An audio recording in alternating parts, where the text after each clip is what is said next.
class 7th, subject social science, civics, chapter 2nd. Now we are going to learn about the institutional representation of democracy, यानी लोकतांत्रिक संस्थाओं के बारे में हम लोग जानेंगे. We have learned about different forms of government and also about essential elements of democracy which made it the most popular form of government. In this chapter, our focus will be on electoral processes and political parties. The political parties are essential for the functioning of a political system. Now, first of all, we must know that what is the universal adult franchises, यानी सार्वजनिक वयस्क मताधिकार.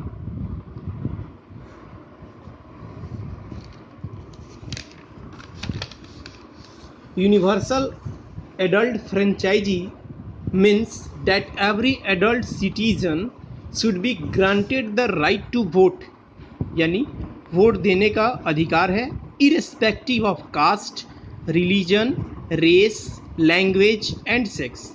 In our country, all citizens who are 18 years of age and above have been given the right to vote, यानी 18 वर्ष से ऊपर के प्रत्येक व्यक्ति को सार्वजनिक रूप से मताधिकार का अधिकार है, यानी वोट देने का अधिकार है, चाहे वे किसी भी जाति, वंश, धर्म, पंथ या भाषा या लिंग के हो. सभी को वोट देने का अधिकार है जिनकी उम्र 18 वर्ष या उससे अधिक है. Now elections and their importance. Elections are held for the Lok Sabha and legislative assemblies every 5 years or earlier as the case may be.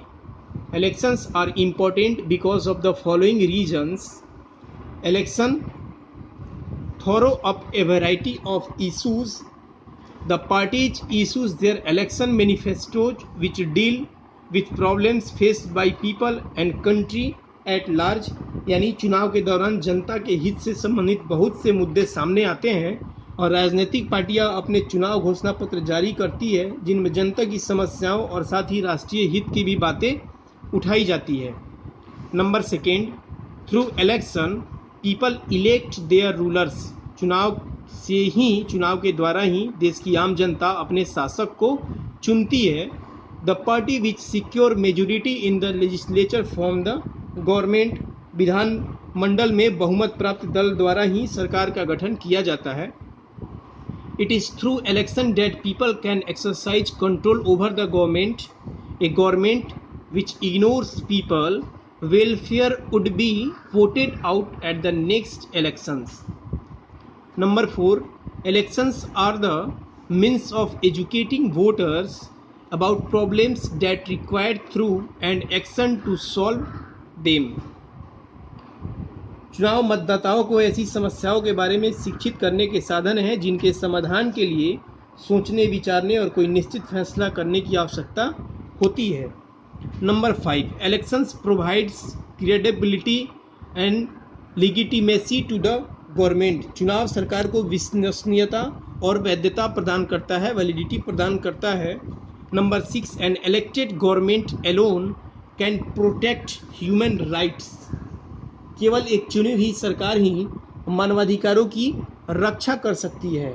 In India, the responsibility of holding free and fair election is vested in the election commission. Bharat में स्वतंत्र और निष्पक्ष चुनाव कराने का उत्तरदायित्व चुनाव आयोग को सौंपा गया है, यानी चुनाव आयोग ही भारत में चुनाव कराती है. It is an independent body.